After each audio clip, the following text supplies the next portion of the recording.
Halo, Assalamualaikum warahmatullahi wabarakatuh. Kembali lagi di channelku Bidan Online.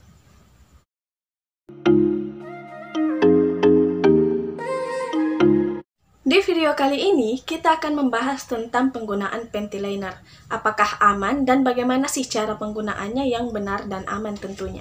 Tapi sebelum itu, saya ingin menyampaikan untuk teman-teman atau moms yang baru datang di channel ini, jangan lupa untuk klik tombol like dan klik juga tombol subscribe. Jangan juga lupa untuk aktifkan ikon notifikasi atau gambar lonceng, karena masih ada banyak hal yang akan saya bahas di video selanjutnya, jadi jangan sampai ketinggalan. Terima kasih. Oke, jadi kita harus tahu dulu, apa sih itu panty liner? Jadi panty liner itu adalah alat yang menyerupai pembalut di mana ukurannya jauh lebih kecil. Dan kalau ukurannya lebih kecil, sudah pasti daya serapnya juga lebih sedikit dibanding dengan pembalut. Biasanya panty liner itu digunakan pada saat kondisi-kondisi tertentu, misalnya saja sebelum dan setelah menstruasi dan pada saat keputihan. Tapi ternyata penggunaan panty liner pada saat sekarang ini tidak hanya digunakan dalam kondisi-kondisi tertentu seperti yang tadi saya sebutkan. Banyak perempuan yang menggunakan panty liner setiap hari.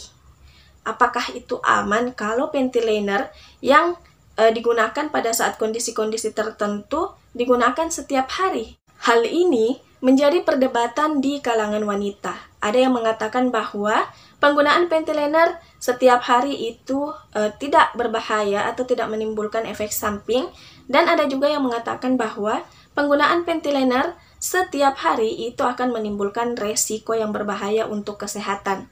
Jadi untuk itu, yang mau tahu jawabannya, tonton video ini sampai selesai. Oke. Dari beberapa pendapat dari dokter-dokter yang saya baca, ada yang mengatakan bahwa penggunaan panty liner setiap hari itu tidak masalah selama penggunaan panty liner itu benar dan tepat. Jadi, kalau misalnya penggunaannya sudah benar dan tepat, itu berarti itu akan jauh dari resiko yang akan membahayakan. Nah, untuk itu bagi yang suka menggunakan panty liner di setiap aktivitasnya, sebaiknya nonton video ini. Bagaimana sih cara penggunaan panty liner yang aman dan jauh dari resiko yang membahayakan kesehatan? Nah, caranya yaitu yang pertama adalah perhatikan durasi penggunaannya. Jadi, durasi penggunaan panty liner itu sebaiknya panty liner diganti setiap 3-4 jam sekali. Jadi, misalnya teman-teman menggunakan panty liner dari jam 6 pagi. Jadi, 3-4 jam kemudian panty linernya harus diganti lagi. Karena ada juga kan orang yang menggunakan panty liner atau pembalut itu sampai berjam-jam. Misalnya digunakan jam 6, kemudian jam 12 baru diganti. Karena berpikir bahwa pembalut atau panty linernya itu masih nodanya masih sedikit, masih bisa digunakan. Jadi, tidak diganti. Padahal itu adalah hal yang salah. Kenapa penggunaan panty liner itu harus diganti setiap 4 jam sekali?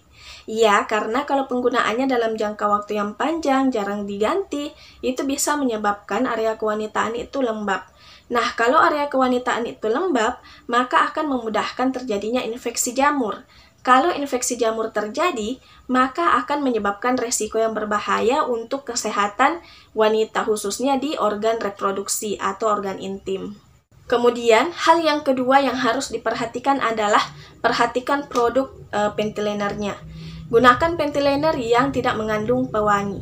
Jadi, panty liner yang mengandung pewangi atau parfum itu biasanya akan menyebabkan kulit di sekitar penggunaan panty liner itu di area kewanitaan akan mudah mengalami iritasi. Jadi, sebaiknya menggunakan panty liner itu tidak usah memprioritaskan wanginya, tidak usah memprioritaskan yang seperti itu, karena lebih baik menggunakan yang tidak mengandung pewangi atau tidak mengandung parfum agar lebih aman atau terhindar dari iritasi. Kemudian, yang ketiga yang harus diperhatikan adalah hindari menggunakan panty liner yang berwarna atau yang mengandung pewarna. Jadi, ada juga kan panty liner yang warna pink, ada yang warna biru. Saya pernah lihat produk panty liner yang warna biru, warna pink. Nah, saran saya untuk teman-teman yang ingin menggunakan panty liner yang aman, sebaiknya jauhi panty liner yang mengandung pewarna. Karena kita tidak tahu pewarna yang digunakan itu apakah aman untuk kulit kita, apakah aman untuk kesehatan kita atau tidak, atau justru membahayakan kesehatan kita, khususnya di organ reproduksi, organ intim. Jadi, hindari penggunaan panty liner yang mengandung pewarna. Kecuali kalau teman-teman sudah tahu bahwa produk panty liner yang digunakan itu pewarnanya pewarna yang aman, yang tidak menimbulkan resiko, yang mungkin bisa digunakan kalau memang aman ya. Hal selanjutnya yang harus diperhatikan pada saat penggunaan panty liner adalah cuci tangan sebelum dan setelah menggunakannya. Kemudian selanjutnya sebaiknya atau yang dianjurkan itu adalah tidak menggunakan panty liner di malam hari atau sebelum tidur. Sebaiknya panty liner itu dilepas. Jangan menggunakan panty liner pada saat tidur. Jadi kalau misalnya dari pagi sampai sore menggunakan panty liner, sebaiknya malamnya itu tidak usah. Biarkan kulit bernafas di malam hari, dan agar terjadi juga sirkulasi udara yang bisa menyehatkan area kewanitaan. Karena kan sejak menggunakan panty liner misalnya dari pagi sampai sore itu kan pasti lembab dan pasti sirkulasi udara itu tidak lancar. Jadi kalau misalnya malam hari sebaiknya jangan digunakan ya. Nah, sebelum saya membuat video ini, saya juga pernah menyampaikan hal-hal yang tadi saya sampaikan sebelumnya ini kepada beberapa orang teman saya, dan mereka hanya beranggapan bahwa biasa saja menggunakan panty liner juga tanpa cuci tangan, karena kan panty linernya tidak disentuh semuanya pakai tangan. Kemudian ada juga yang mengatakan bahwa kalau mengganti panty liner setiap 4 jam sekali, itu katanya pemborosan. Seperti itu, karena katanya panty linernya tidak kotor, jadi kenapa tidak digunakan sepanjang hari? Apa sih akibatnya jika tidak menggunakan panty liner dengan benar?